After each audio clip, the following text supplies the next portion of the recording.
Alright, what's up YouTube? We just finished doing a quick little overhaul for our din for the boat. It's as straight as I could possibly get it. It's got a bevel to it, so it's not perfectly straight, but yeah. So basically what we did is we had to cut out the existing hole that was already here. Re-tapped new holes. I actually broke one of my taps off, so I gotta figure out something for that hole. I gotta drill it at an angle right now, but I can't get it to line through here. I might have to wallow this out a little bit more. We'll figure that out. Or I'll just run a self-tapping screw through it that'll hopefully fit behind the faceplate cover. But we used 3M wrap film, the 1080 series. Stuff looks incredible. I mean, you can see the glistening to it. It's got a carbon fiber feel. This is gonna go in lieu of our existing double din. This is the RA70. It is slightly larger than the RA50 that I had in place. The RA50 actually still worked. The RA50 was probably about 1.5 inches, 2 inches less wide as this. Same height, just, you know, about 2 inches shorter. So it was pretty small. It was probably like up to here. This is substantially larger. The buttons are larger and the dial is bigger as well. I'm excited to get this thing in. It looks great. I got nice profile all the way around the edges. I wrapped the back side. Can't see it. This is my solution to using the existing opening on a Mastercraft that has a double din on the dash, which is early 90s to, I want to say like 99, 2000, something like that. So rather than just having a giant hole or a bin that you're not going to use, have a 1/4 inch thick aluminum plate that's going to sandwich this top faceplate, which is also aluminum but wrapped in vinyl. We'll sandwich this in place, and then the screws hold everything in place for your radio. So I'm excited to get this thing in there, as well as all the other goodies that we have for the radio. I still haven't gotten an update from our panels and the rest of the upholstery, but they are rebuilding our side panels right now because they are just shot. They are original. They're from '93, so it's got that old school plywood. One of them's still in really good shape, but the other one is not in such good shape. But you know, I'm pretty happy with the way this thing looks. Looks pretty good.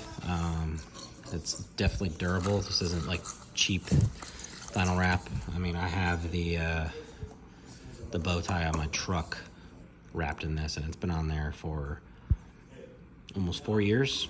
I mean, I go on a lot of road trips, and it's still in really good shape. So the stuff is very durable. It does great in the sun. Not that this is going to be in the sun. I also have a silicone cover that'll go over that, and it'll kind of just blend in. I mean, the silicone is more of this lighter gray, but I think the gray with the carbon fiber backing looks good. It was either this or some kind of a matte lacquer black that I was trying to find, but I had some of this left over, and I think it looked great. I will put a description of this vinyl if they still sell it, or something close to it. I want to say it was like 20 bucks, I think, but I think I've had this vinyl for probably 9 years, probably. So yeah, that's pretty much it. That will conclude our episode for this, and we will try and get back into the boat this weekend and get some more stuff done. Thanks for watching. What's going on, YouTube? It is bright and sunny out today. So we're gonna get this installed. This is our finished product with our dash plate, which is gonna go right here. We wrapped this in vinyl last night. Came out great. Looks killer in the sun. It's a little reflective, more than I wanted it to be, but it does sit kind of low on the dash, so I'm not too worried about it. But came out killer. I'm actually debating on making some more of these for other guys that have similar issues with the same thing that I have. But yeah, this is the finished product. So basically it's got these 4 screws in all 4 corners, and it sandwiches this thicker 1/4-inch plate over top of this onto the actual fiberglass dash, so it actually fills in the existing hole. It's either that or you just got a big giant gaping hole. So it's gonna look good once I get it in. So we're gonna go ahead and get this thing taken apart and put in, and then we are going to crawl up in the front and start working on the capacitor, new 705 amp, and rerouting all the wires and getting all that cleaned up and look nice and pretty, and go from there on that. So yeah, here we go.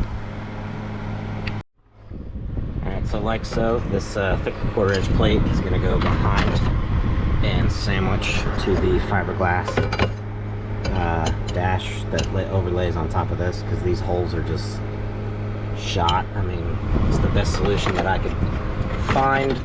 I think I made this up about 8 years ago. I finally just wrapped it. I never got around to it before, but it should look good. So let's get this thing into place. Alrighty, I gotta drill this hole out again because this is the one that got cross-threaded, and we're just gonna through bolt that one. I don't even think I really need it, but I want it to sit down into the dash more. But nice finished product. It looks pretty good to me. It's nice and level. Slightly larger than the existing one. This one's a little bit taller and stubbier. I mean, this one worked, but they don't even make this anymore. I had to run a line converter to run the amp, and it was just a pain in the ass. So that's what that looks like. I'm happy with it, so now we're gonna go ahead and go get some tools and start ripping all this shit apart in here and redo all the wiring in here and get all this crap cleaned up, because we got our new flooring coming, and we got to get all this shit out of here and get this floor stripped down and bring all this down. So got a lot of work to do.